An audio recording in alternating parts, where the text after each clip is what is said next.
নির্বাচন ঘিরে কোনো সহিংসতা ও সন্ত্রাসী কর্মকাণ্ড হলে তার দায় আওয়ামী লীগের ওপর বর্তাবে বলে দেওয়া বক্তব্যের ব্যাখ্যা দিয়েছেন পররাষ্ট্র উপদেষ্টা মুহম্মদ তৌহিদ হোসেন।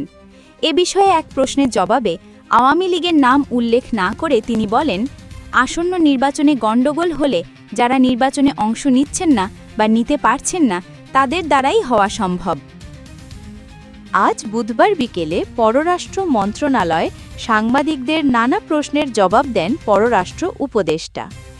নির্বাচনে সহিংসতা হবে এ বিষয়ে সরকার নিশ্চিত কিনা সে প্রশ্ন উপদেষ্টাকে করেছিলেন এক সাংবাদিক।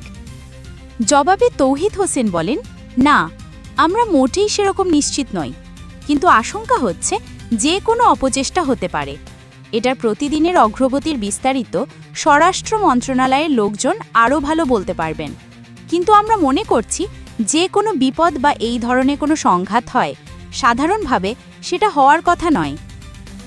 যারা নির্বাচনে অংশগ্রহণ করছেন তাদের প্রত্যেকে নির্বাচনের কার্যকলাপে যথেষ্ট সংযমের পরিচয় দিচ্ছেন, কাজেই গণ্ডগোল হলে যারা নির্বাচনে অংশ নিচ্ছেন না বা নিতে পারছেন না তাদের দ্বারাই হওয়া সম্ভব, এজন্যই কথাটা বলা হচ্ছে।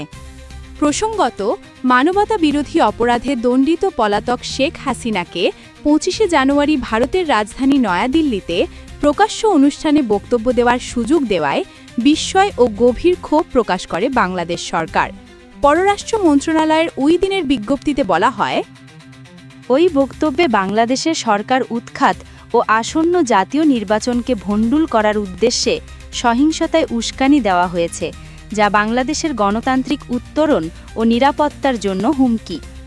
আওয়ামী লীগের নেতৃত্বের সাম্প্রতিক উস্কানিমূলক বক্তব্যের প্রসঙ্গ টেনে পররাষ্ট্র মন্ত্রণালয়ের ওই বিজ্ঞপ্তিতে বলা হয়েছিল, এসব কর্মকাণ্ডই প্রমাণ করে কেন অন্তর্বর্তী সরকার দলটির কার্যক্রম নিষিদ্ধ করতে বাধ্য হয়েছে। আপডেট সব খবর পেতে গ্লোবাল নিউজ 365 এখনই সাবস্ক্রাইব করে রাখুন।